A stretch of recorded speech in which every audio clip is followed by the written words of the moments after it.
This event comes to us from Brooklyn Legal Services Corporation A, Preserving Affordable Housing Program, where we use legal and advocacy strategies to preserve and protect affordable housing, prevent evictions, combat tenant harassment and discrimination, and ensure that working families, individuals, older adults, and others live in stable environments and within their financial means. My name is Kendra Dunstan. I'm the Development External Affairs Coordinator here at Brooklyn A, and I'll be your moderator tonight. Brooklyn Legal Services Corporation and Brooklyn A believes all New Yorkers should have equal access to legal services to seek justice, make their voices heard, and overcome systemic racism and oppression. Established in 1968 as part of the war on poverty, Brooklyn A believes attorneys have a critical role to play in combating poverty, inequity, and racism. Our civil legal services, organizing efforts, and educational resources assist our clients and their communities in defending and mobilizing against harassment, displacement, and gentrification and asserting their rights. As you can see on the slide here, we do have 3 practice areas. In addition to the Preserving Affordable Housing program, we have a consumer economic advocacy program that handles issues surrounding tax issues, deed theft, foreclosure prevention, scam prevention, and defense. Additionally, under the CEA program, we have a domestic violence unit that offers assistance with orders of protection, child custody support, and more. We also have a community economic development program that we assist small businesses with commercial lease matters. We give advice on laws and options. We negotiate rent and arrears or even commercial tenant harassment.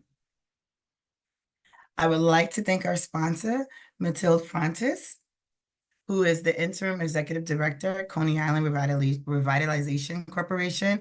And she is also the former Assemblywoman for Coney Island from 2018 to 2022.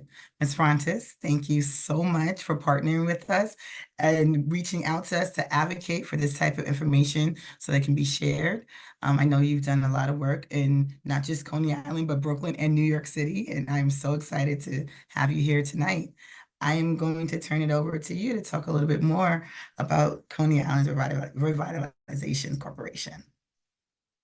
Thank you so much, Kendra. I really appreciate this. Hello to you and Mr. Johnny Rivera, who's here also from Brooklyn Legal Services. I have to say, for those of you who are from Coney Island, and you know me, you know my work, you know that I'm very fond of this organization.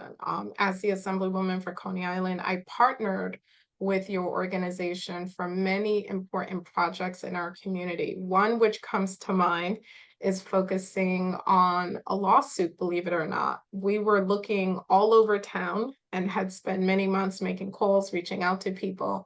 Brooklyn Legal Services Corporation A was one of the first organizations who really listened and took interest in our issues. And I had a number of NYCHA buildings in Coney Island with no heat, no hot water. They hadn't had cooking gas for over a year. And you guys came in, and I'll never, ever forget it. Many, articles have been written about it. The residents were so happy to have been listened to. So I just want to thank you for all of that.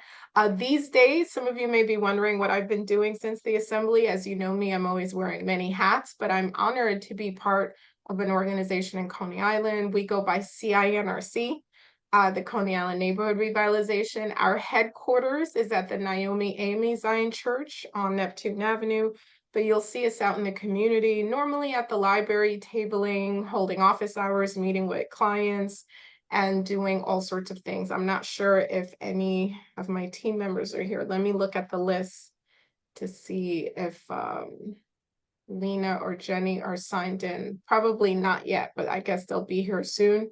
But anyway, our mission is to improve the quality of life of Coney Island residents by implementing a range of community revitalization initiatives. I really appreciated learning about the history of Brooklyn A. I didn't know that, and to hear that you guys were formed in '68 was pretty wonderful and gives me a lot of hope as an organizer myself, which is why we do the work we do, because we hope that our seeds, the seeds we're planting, will bear fruit, and we pray that the work that we're doing will be around for many decades, just like your organization has. So we have 3 flagship programs. One of them is economic mobility, one of them is community engagement and support, and the third one, which brings us to this event today, is tenant and homeowner support. Our vision for that particular area is that our organization will be able to help mobilize and organize people in the neighborhood to form their own associations, because in the last 20 to 30 years, many resident leaders have passed away, many groups have dissolved. So we're looking to help lay the seeds for a whole new generation of organizations. So thank you, Brooklyn A, for helping us bring this information tonight. Yeah.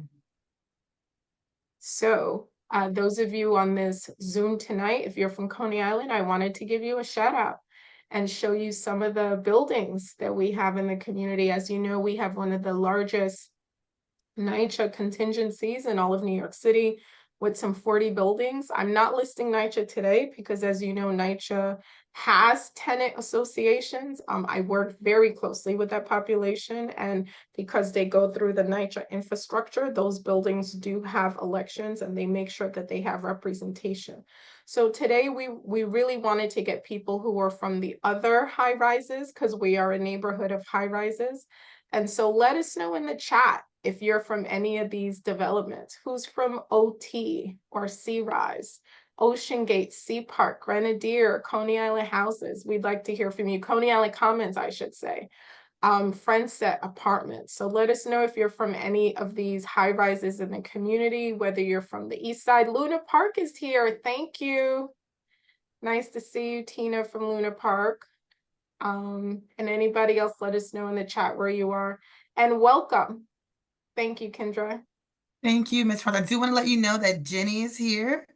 So I just want to make you aware of that. And thank you again for just organizing this, being a part of this, continue to advocate and partner with us. And you're just so inspiring. I definitely appreciate your work and look forward to working with you in the future. Thank you. Thank you. And so now I would like to introduce our presenter, Johnny Rivera. Johnny Rivera is the sole tenant organization for Brooklyn A. Johnny has been part of our team for more than 5 years. His commitment to community service started during his youth in New York City. He's a respected advocate who realized early on that despite being poor, he had a responsibility to support the community and contribute to solutions. At Brooklyn A, Johnny has supported over 30 tenant associations, including the one we saw in the video. And it is a privilege to have someone with his level of experience here with us, not only to present, but also to address any questions at the end. Tonight, we are going to be covering what a tenant association is, what a tenant association can do, your rights, how to start your own tenant association, how to spot retaliation from your landlord, and then some resources so that you can reach out if you have questions on any stage during your startup for your tenant association. And then at the end, we will have a Q&A session, and you're going to have two options. You can either tap your questions in the chat, and you can do that throughout the presentation, and I will read them over to Johnny, and he'll be able to answer your questions, or you can use your hand raise feature, and at that point, I will unmute you, and you can ask Johnny your questions directly. Now, if we get past the 7 o'clock mark, we do want to make sure we are respectful of your time. We will have information that you can email us your questions, and we will be sure to get back to you. So without further ado, I'll turn it over to Johnny. All right. Good evening to all. And thank you, Kendra, for putting all this together and supporting us along the way. And to Ms. Frontas, not only did you serve your community, but you continue to serve. And I recently saw the bottom of your email. And if you don't mind me reading what it is, you seem to clearly personify and believe in. So this is Mathilde Frontas, PhD, Dr. LMSW, and she has two quotes at the bottom. To build a better world, start in your community. I agree. And she has another one. An individual has not started living until he can rise above the narrow confines of his individualistic concerns to the broader concerns of all humanity. And I thought that was just so fitting that I wanted to begin with that. we are stronger together. That is the theme of tonight. Tonight, we're not talking about the nuts and bolts of the law per se, but we're talking about what we as a group of people can do to improve our environment by working together, working with organizations and community leaders to bring about change. It was stated earlier that those leaders have moved on, passed on. It comes to us now to step up and to improve the opportunities around us for ourselves, for our families, for our children and great-grandchildren. The struggle never ends. Okay, let's go on to the next slide, please. What is a tenant association? A tenant association is a group of tenants who live in the same building or complex, or buildings, okay? They work together to address common concerns and issues related to their living conditions. This is a group of tenants that I've worked with. I very much admire and respect them because they're hardcore, concerned citizens, and they understand that their livelihood, their existence doesn't end or begin when they close the door to their apartment. It is the hallway, it is down the block, and it is throughout the neighborhood and the rest of society. Next, please. What does a TA do? Empower tenants to act as a collective voice, communicate concerns to the landlord, advocates for repairs and rent overcharges, advocates for rent tenants' rights, work to improve the housing community condition, organizes community events. Let's take this one at a time. Collective voice. Different from my voice right now, or Kendra's, or Mattel when she was present speaking. It's all of us coming together and deciding among ourselves who will represent us. For those of you that saw the video that played at the first round before we even began to speak, that's a tenant leader, Alice Lohman, who gives a lot of herself, but she recognizes that she alone can't effect change, but she with her tenants can now suddenly has a greater voice. Coincidentally, she understands that principle. She serves on the community board, on the local police precinct advisory board, and probably a few other things. Now, granted, she has a job, she has a family, and yet she finds time to work on improving the conditions that we so much sometimes wait for others to address or ignore them.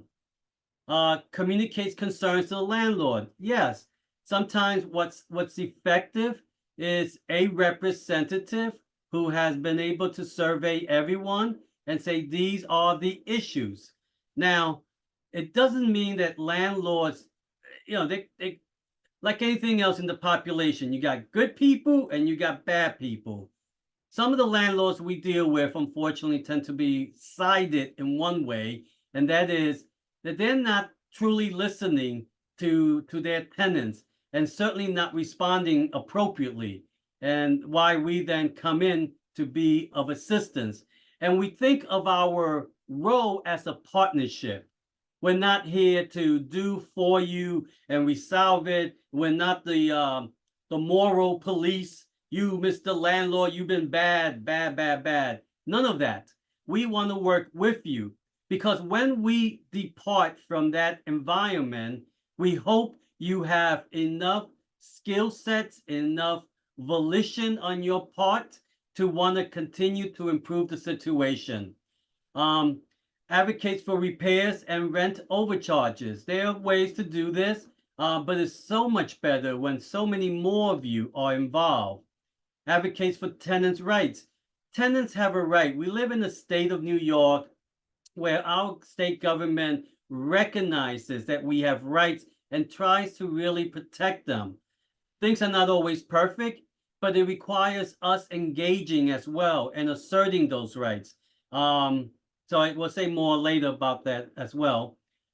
Improve housing, community conditions.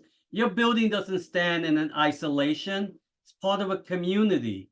Getting involved, engaging, letting people be coming and going in terms of the happenings, local happenings.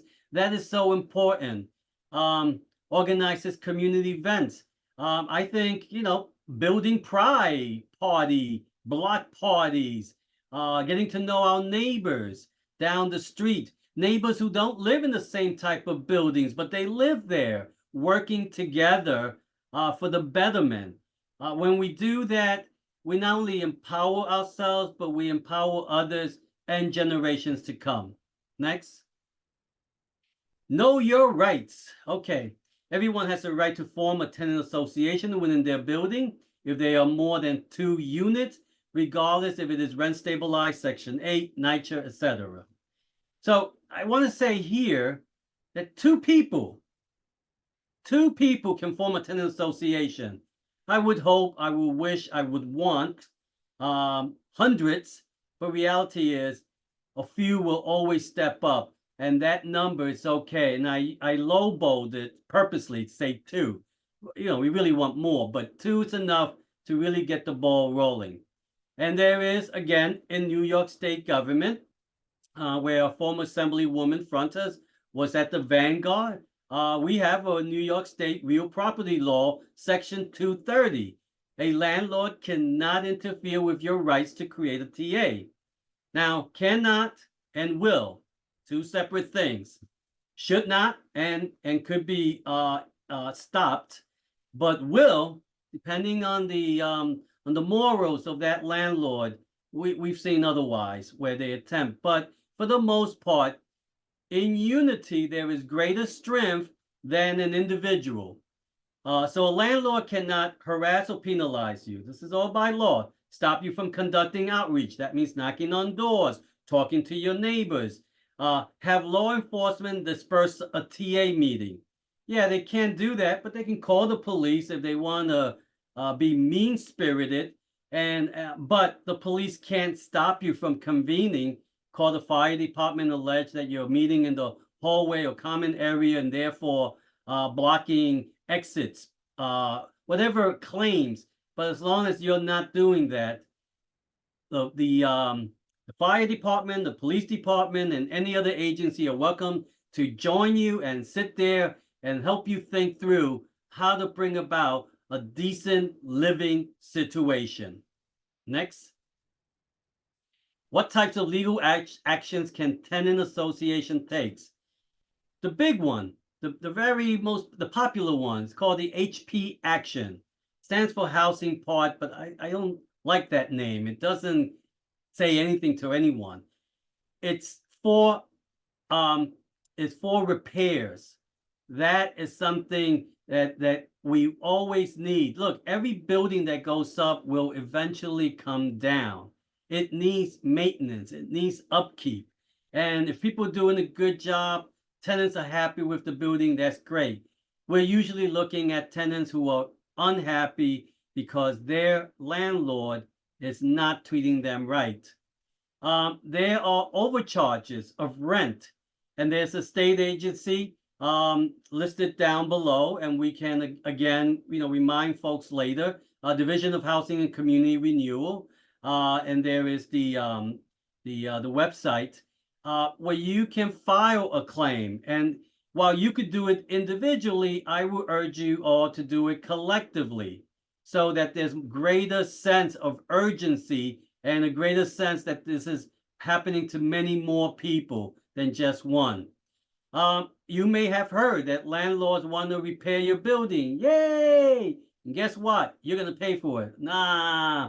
You could say major capital improvements for the roof, the pipes, the electricity, front door, back door, basement, boiler room. Yes, we all want the best, the latest. But if it breaks down, if it's not done exactly to the benefit of everyone, then you can challenge the landlord. This is true in rent stabilized buildings, and make a claim that those repairs, the elevators just broke down again. It's not really happening. And so passing on the buck to you may not be that easily going forward. Rent stabilized tenants, I should point out, like NYCHA, have a lot of rights to exert. It's not simply landlord decides you're out and that's it. There's a lot, but it depends on the type of structured building you live in, and there are many more other types as well. All right, next. And Johnny, just a quick question. Graciela had a question. Do group HP actions need an attorney?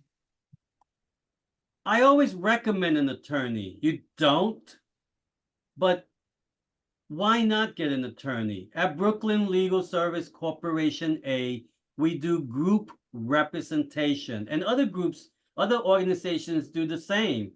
And it helps when a judge sees a group of tenants. This is not just one person. Tenants get smeared.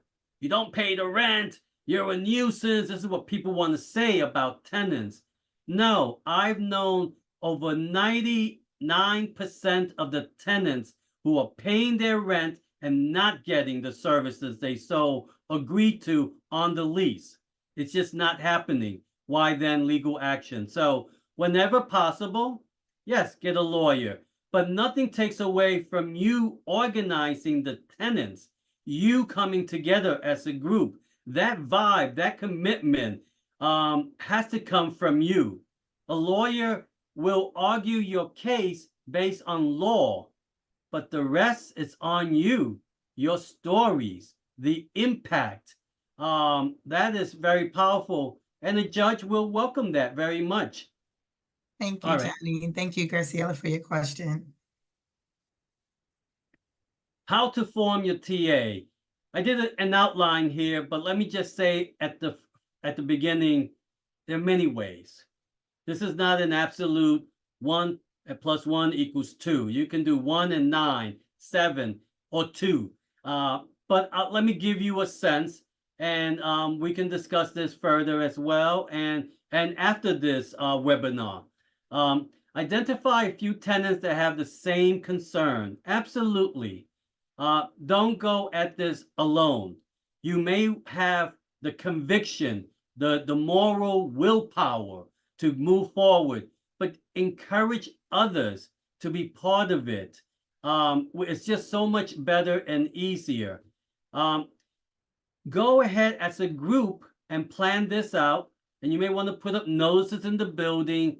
And yes, the landlord and the super and management might take them down. You can put them back up. You're not breaking a crime if you're doing that inside the building. And I would do that 3 or 4 times because you should expect a reaction. But what you should do is notify the tenants you're coming. You're coming maybe on a Saturday or an evening, and you're going to be coming around this time because a group of us are concerned about the quality of life in our building. And when you get to that door, sure enough, there's some people won't open the door. Some will just look through the peephole and want to have a conversation through the door. I don't recommend that. And some will open the door and maybe spill out for the next 5 hours, everything that's going on. That's too much. You want to be able to say, look, we're forming a group. Are you interested? And pause. If they say yes, could you please give us your contact information so we can reach out to you? This is only for us. No one else will have access to it. Collect the email, the phone number, preferred language, and so on. And have a date in mind already, 2 or 3 weeks out, so that you can do promo work. Again, putting up flyers every week and expecting them to come back down and putting them back up until you can all convene. So what you do is no secret, by the way, and you would welcome management to say, I'll take care of everything. And you will be, great. I don't have to do any of this. Wonderful. Put my energy and time in another nonprofit endeavor. So you've identified issues. You set a meeting date and time and location. Hopefully the location is convenient. It's in the lobby, in the courtyard, across the street, but somewhere nearby so that people don't have an excuse that's too far away. I usually like to have meetings at 7 p.m. weeknight. I like to have meetings after 1 o'clock on a Saturday. I try to avoid Sundays, but I've been known to show up on a Sunday, just rarely. Create a flyer and distribution. Kendra, you said something about a place where people can go to create flyers. Do you recall the name? Absolutely. A great free tool is Canva. It's free to use and very user friendly and has templates, and all you need to do is just plug in your particular contact information or meeting information. So I would recommend, if you wanted to create a flyer and may not be as technically savvy, Canva is very user friendly. You don't need a lot of skill sets. You need a lot of heart, though. I'll tell you that. A lot of heart that you love you, your family, your community, and that's why you step out. And then off to the first meeting in a couple of weeks. Let's see, down here, you do not need to file any paperwork. Oh, yeah, a tenant association is not a legal structure. It's not an entity.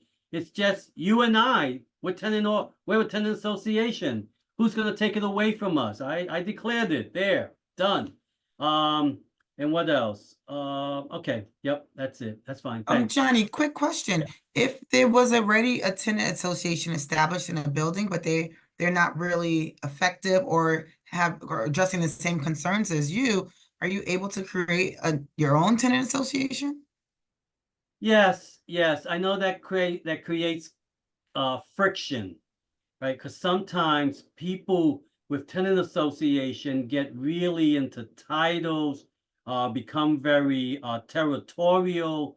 Look, if that tenant association of yours is not pushing management, is not looking to hold management accountable, willing to accept the living conditions, then let them be. You can't destroy them, but they can't stop you from forming your own group. You can call it the collective. You can call it something else. They can have that title if it exists. It doesn't matter what your call. There is a special focus on your group, and that is that you're not tolerating the conditions, and you're going to fight back, and you're going to use the law on your side, and you're going to use the right to assemble traditions in this country to protest those conditions. Okay. Oh, TA Rose. Most people think of, okay, we need a president, vice president. You can, it's all right, but doesn't have to be that way. You can have 2 or 3 people be the co-chairs or group. Some people say we're leaderless. Okay, fine.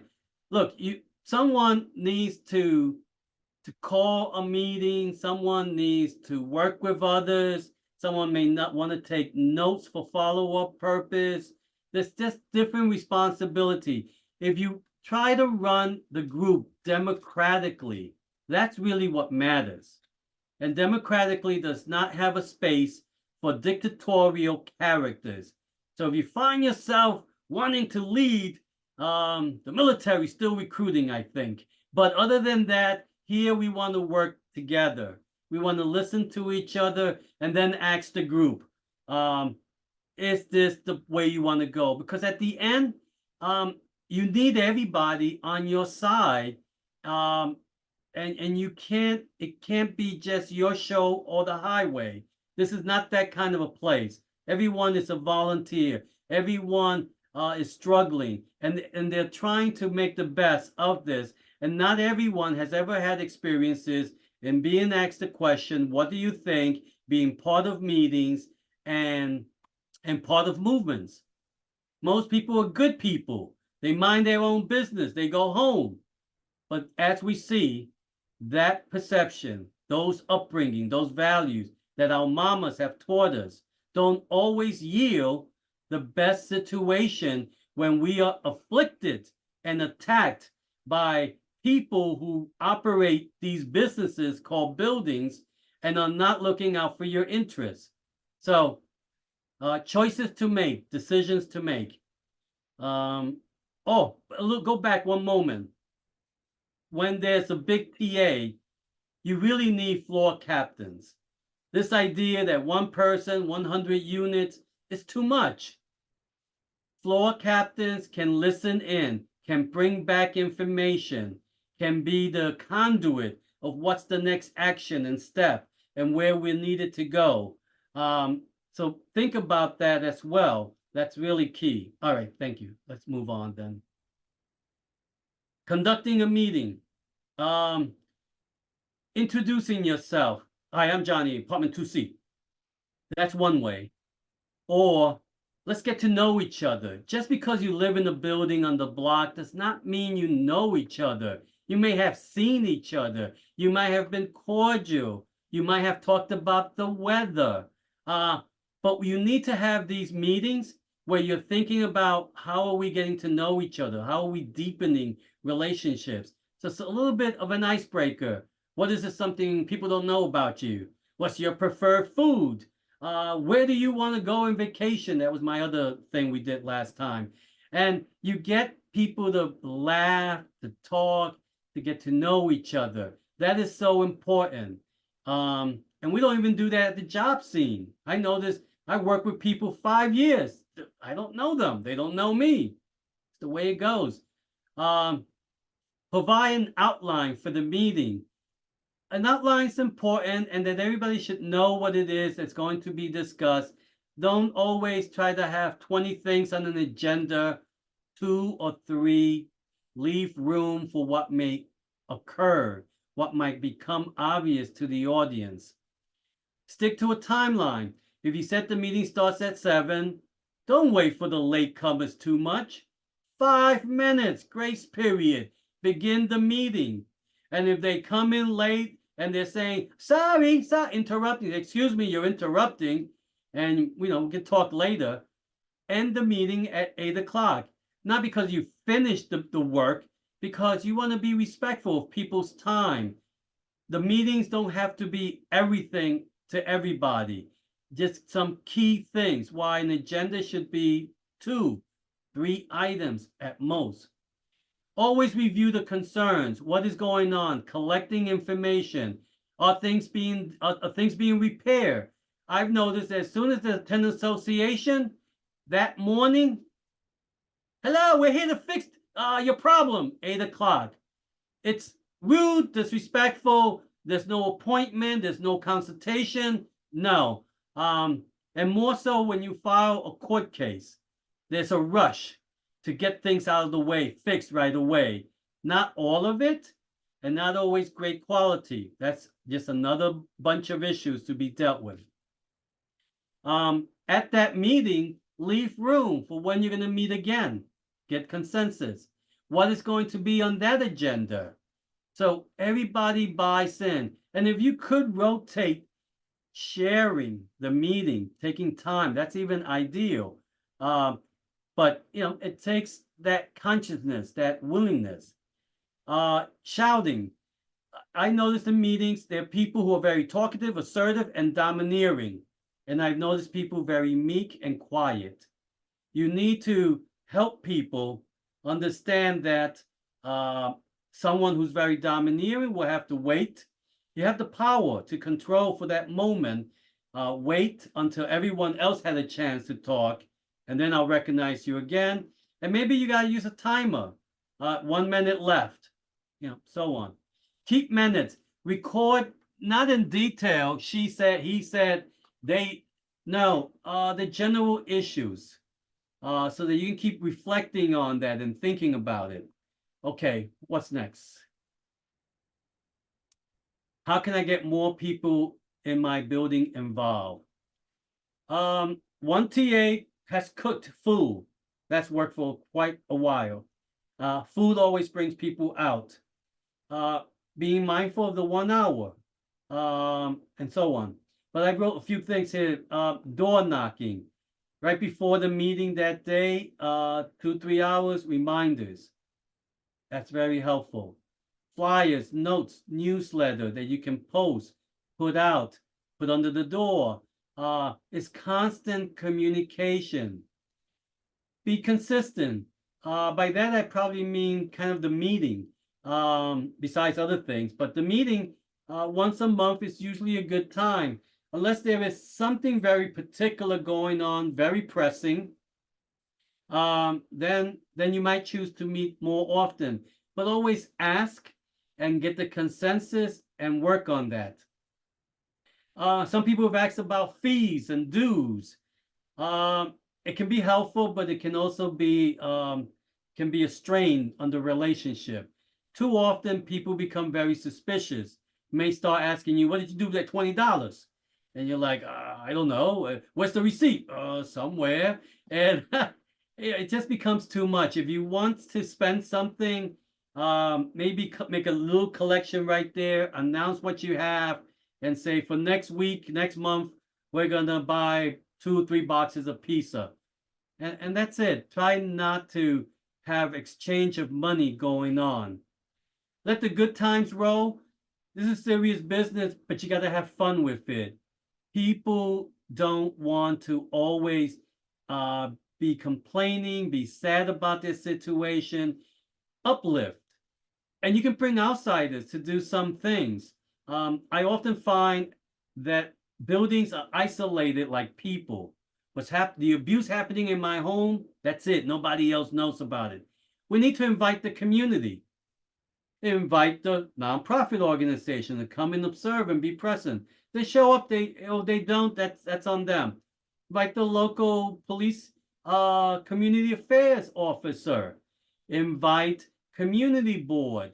Invite the tenants down the block, as long as they don't take up all the space in your lobby or meeting area. And try to think about, how can we make this enjoyable, fun? And not the whole meeting, but at least 5 minutes, maybe 10. And then cut the meeting promptly at 8. And those of you tenants who want to continue and you want to go into the night, well, you have each other. You live there. The rest of the people got to move on. Okay, what else? Identifying retaliation from your landlord. Again, in my world, I only see really bad landlords. I don't have a need to interact with good landlords who are taking care of things, who are managing, or the managers.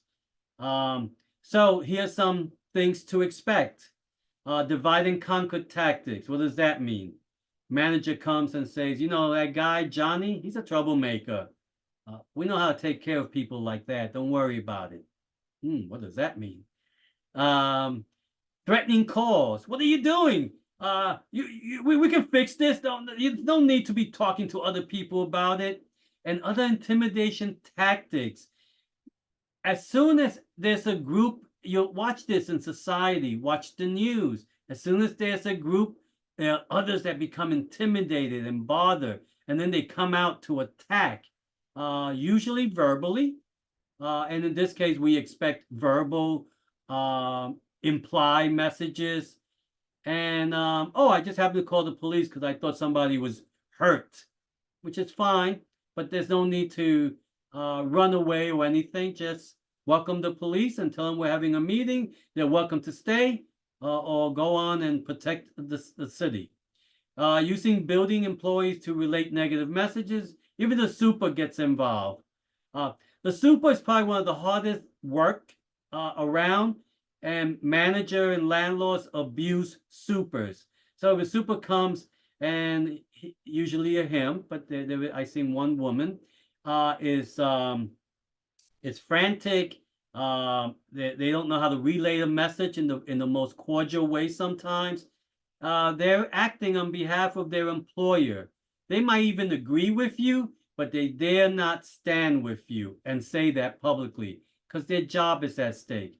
And the two of you have different relationships. One is a tenant, the other one's a worker for that landlord. Removing meeting flyers, I tell you, they're going to do it, and you plan to put it back up. And you're going to put it up 3 times. If you think you want to do 1 time, this requires some work and moving around. Okay, next.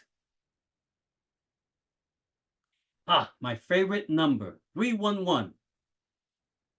You have a problem with your building, call 311. So here's what I hear. I call, no one showed up. No one ever told me they were going to come. They said they came, but they didn't.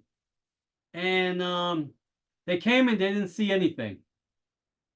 That all that is generally true. They also come, recognize it, and leave. They're not there to fix the problem. They're there to acknowledge it. And why 311 is important, because if and when you go to court, that is the golden standard.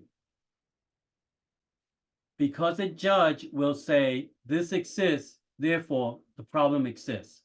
There is no debate about your apartment and the leak. It is believed through an inspector who's considered a third party, believes it. Anonymous versus non-anonymous. Don't be anonymous. Don't be anonymous about your apartment. You know, obviously, you can't call for that. The hallways, common area, I think it's allowed, but you have every right to have a decent place. If you find a crack in the hallway, stair broken, anybody and everybody could be injured.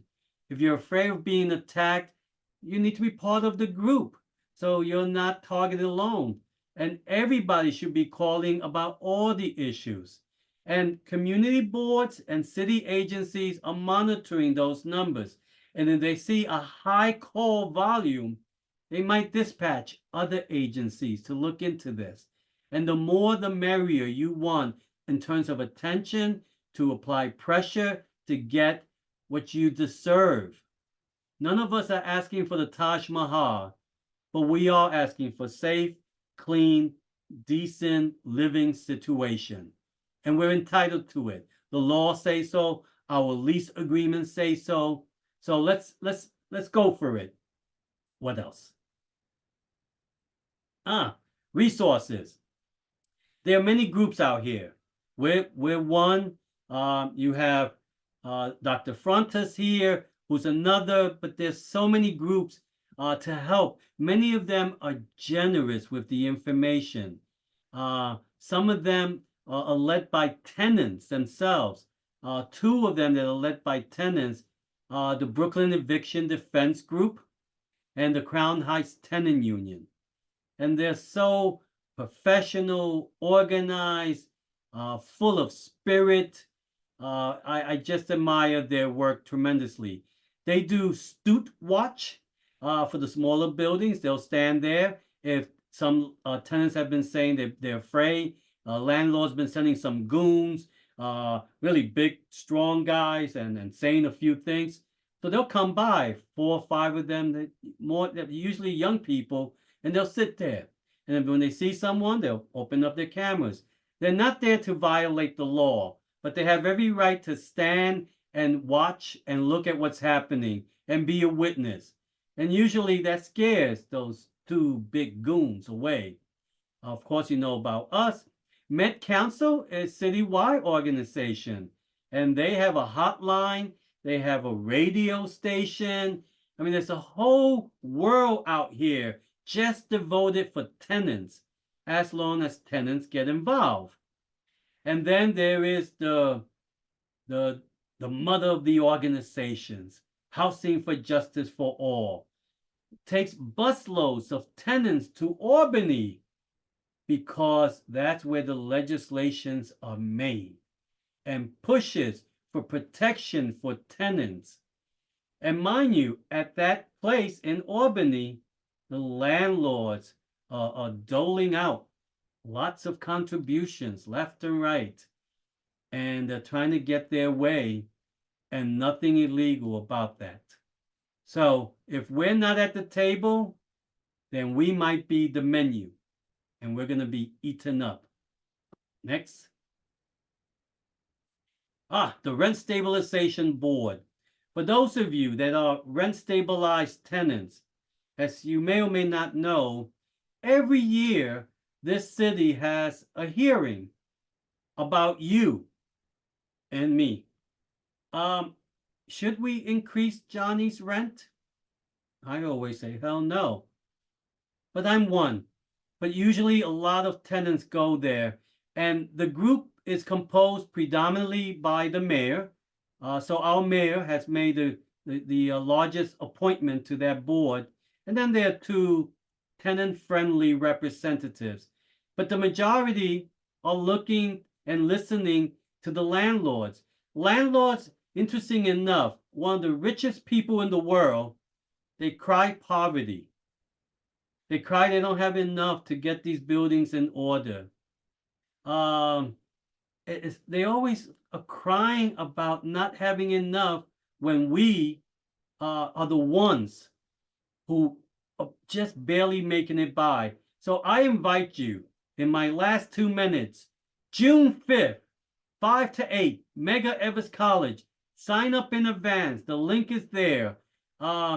Testify for 2 minutes about what it means if you have to cough up more money, how much less your children are going to eat, how much less you're going to spend at the local store, and so on. So I may have concluded. That's it. Yep. Okay. Thank you. Johnny, thank you so very much for sharing your knowledge and information with us this evening. Thank you. This is our time before we get started. Ms. Frontis or Johnny, would you like to add anything before we open up the floor to questions? Yes, first of all, thank you so much. I often say to people that know me that organizers are people after my own heart. So it's always really just a pleasure to hear someone who knows what they're doing, who works with the community, and who is a true definition of an organizer. It always brings a smile to my face. So thank you for your presentation.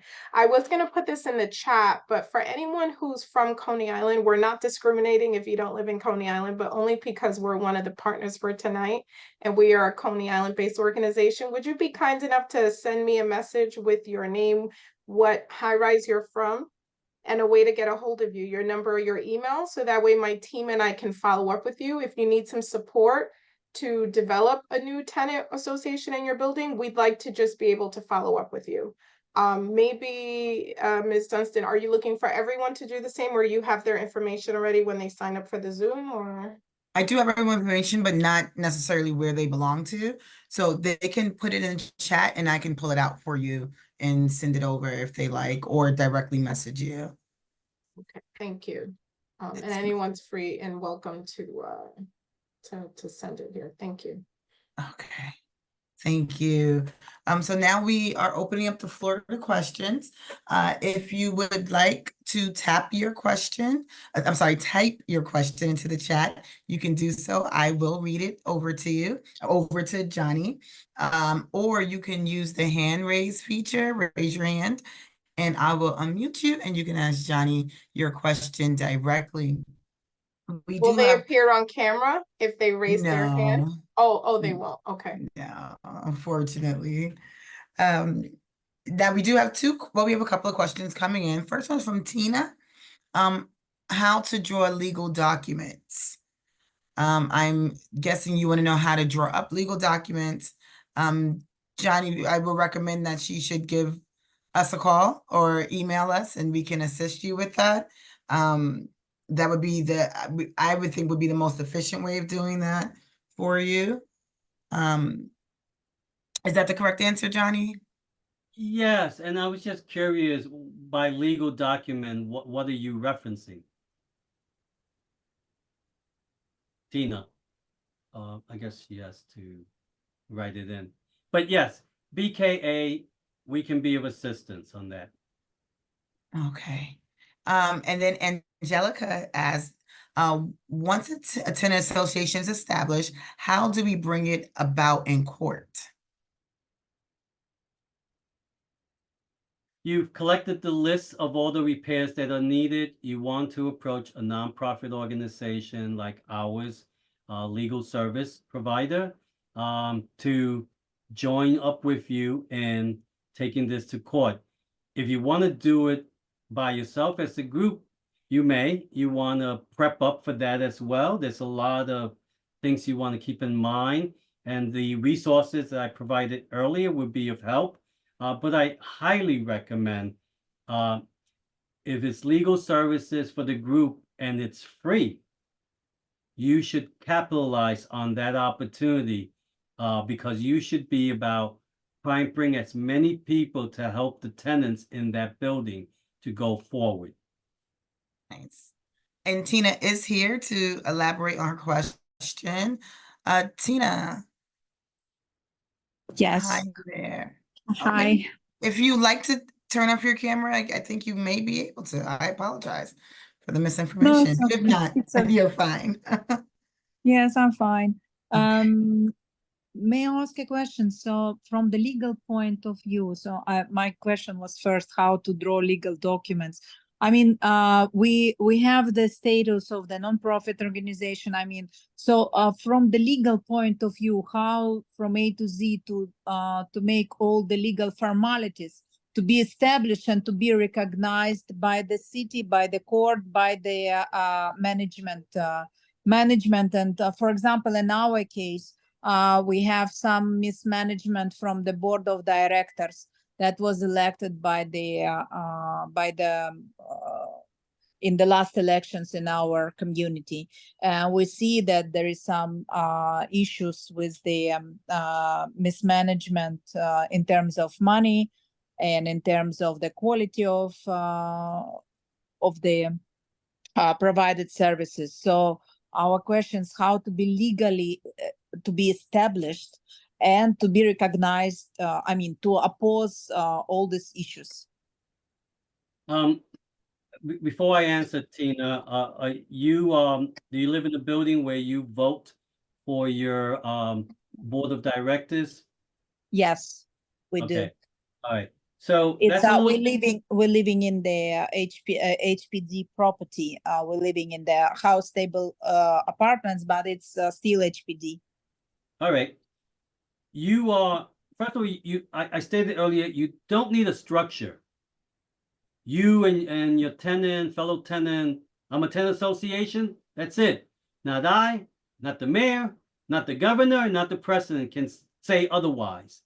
I mean, Now, but how I mean, I've proven it by just paper of the gathering, or what is it? What is the legal? I mean, we're supposed to have the bank account because I was talking with some politicians to help us up with some events. So they said that they can give us the money, but if we tenancy association, so how we can do so? I mean, from the as a legal structure. well, That's my you may question. be talking about, and Dr. Frontes might be able to answer this as well, but you might be talking about setting up some type of either a 501c3 corporation that which is outside of my experience here, or 501c4. Those are very particular. There's a whole elaborate process. Many groups can walk you through that. I'm interested in tenants who want to organize other tenants to bring about the change. And you do have an opportunity as other tenants to change the board of directors by running for that board and trying to get enough people to vote for you. That's one way. And if this is an HPD building, board of directors is supposed to honor all the repair issues just as well. So calling 311, joining up legal services for the tenants to fight those issues, and then asking for money, raising money for other things. That's fine, but it's out of my purview in this discussion. Dr. Frontes, do you want to add anything? Yes, thank you so much. I was monitoring the comments in the chat. So Tina, thank you for joining the Zoom. I know Tina personally from Luna Park Houses. So it's one of those HPD buildings, as she was explaining. And if memory serves me well, there's been a little bit of a roller coaster at Luna Park, because HPD, as far as I recall, does get involved to a certain extent when the residents are having their elections, but it's certainly within their purview to organize. They're free to organize, as we all are. and they're free to identify their own leaders. And I may have missed this, and if so, I apologize. Is there not a governing group there as of today, Tina? Is there no one in place right now? We don't have the tenancy association at the moment. So we have a lot of people who are not happy with the actions of the board, but there is when the board is elected. So for example, at the moment we have the situation when the board is elected and we are not able to influence on them at all because they're not listening to us. They're doing just what they want, and they are acting against the interest of the tenants. For example, they put some rules now that a lot of people will lose the parking spaces. And so it look like the new board, they come just to solve their own personal issues instead of be advocate for us and help us as a community to survive. They cancel all their our gatherings before we have a gatherings where we have a music and food. So they're not allowed us to cook. They're not allowed us to gather together. So it's it's like a lot of things that we are facing now, challenges, and we just want to stop these things happening. I mean, we want our community to prosper, not to be controlled by a couple of people who think that they been elected for 3 years and now they can change the core of the universe. So this is a very unique situation because these buildings, they have board of directors, which the average high rise in Coney Island doesn't have. So we're talking primarily, the audience tonight primarily are people who reside in buildings with no apparatus, no structure whatsoever. The Mitchell-Lama buildings on the east side of the peninsula, we have 4 developments. So we have Brightwater Towers, we have Trump Village, we have Luna Park, and we have Warbass. Oh, someone is saying that you can call them, Tina, in the chat. Thank you very much, Mr. Rivera. Yes, and I would definitely recommend to Yeah. contact us offline because it seems very specific and we want to make sure we get you the correct information. Correct. And I'm available too, so that we could sort this all out. Yes. Oh, Matilda, we love you. You help us a lot. I mean, so Matilda, she was the one who helped our community so much. And I'm personally and my husband are very appreciative for all the efforts that she gives to us. I mean, it's My pleasure. It's my pleasure. We cannot say more I mean not enough to say thank you, so she's No, it's really okay. the community leader that helping, caring about the people. Awesome. Thank you, Thank Tina. you. We all feel the same. May I ask the only one question? I understand that my situation is very complicated and Yes. very challenging. So thank how you, we can get Tina. in touch with you?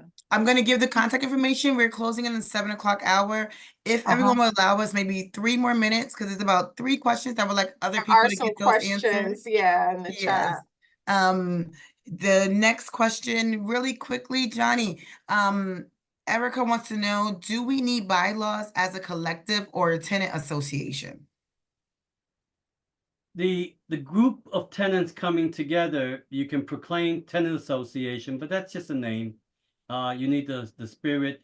Bylaws, you don't need to be so formal, but you may want to establish some guiding principles like respect each other. I don't know what else. I mean, there could be a few things, but bylaws, you could also have bylaws. But I like to think of principles and guidance, because you're right, the TA president is not going to always be in that post, and you need the next generation or the next member to be prepared to lead it the following year or so. Thanks, Johnny. And if you have more questions about that, Erica, please email us and we can go a little bit more in depth about that. And then Jennifer would like to know, would someone be able to come to her building from BKA to help speak to the tenants? Jennifer, I would recommend. email us and we will get that over to Johnny and see if he can fit in his schedule. But Johnny does a lot of advocacy and he is out in the buildings on a regular basis. So Johnny, I'm sure you can speak more to that. Yes, that and if Dr. Fronta's organization could be in partnership, that's even better. The more, the better. The more, the merrier. Okay. All Yes. right. And Angelica, what are some nonprofit organizations that we can reach out to? There are major concerns about repairs that are neglected and illegal increases for rent stabilized buildings. Angelica, I would absolutely recommend you give us a call. Especially if there is charges with your rent and your living conditions. Either give us a call or email us and we can start an intake case for you. That would be my best direction for you. And that's, I think in the Q&A, someone else did a question, or did we respond? yes, let's see here. For the anonymous attendee, we do not assist with finding affordable housing. If you have some questions about, we have some referrals that we can give you, please email. I'm gonna put it up here on the screen. You will please email info@bka.org, or you can call us at 718-487-2300, and we will be able to send you out a list of referrals that may be able to assist with that. I noticed this just- person was looking for Coney Island, so can I just plug in our Sure. email for our nonprofit? Absolutely. If you're on the Zoom tonight and you live in Coney Island and you need help, maybe you don't have a pen quick enough and you want to get in touch with Kendra or Johnny, or you want to ask me about something that was said tonight, please send us an email. You can send it anytime at coneyrevitalization@gmail.com. coneyrevitalization@gmail.com. I'm going to put it quickly in the chat because I know we're wrapping up. Okay. And so there is one more question, and then this is going to be the last one, Johnny. Our tenants have an offer required by law to convert the apartment building to a low co-op. One of the conditions is that we show an effective TA over time. Can you email Alvin Brown any resources offering sustained guidance and services to help us sustain this effort? Alvin, I will get your information over to Johnny and we'll make sure that you get connected and he can help you and answer your questions. Okay. I want to thank everyone for your questions and your time and your attention. Please contact us or Ms. Francis if you have questions or need more information. We are here to help and we want to help. And I would like to thank Ms. Francis for putting this together. And I want to thank Johnny for all of the work that you put into your presentation and your expertise and everything that you do for BKA in New York City. With that, I will be emailing all attendees the link to this presentation, so you will have it. And I look forward to seeing you all in the future. Thank you and good night.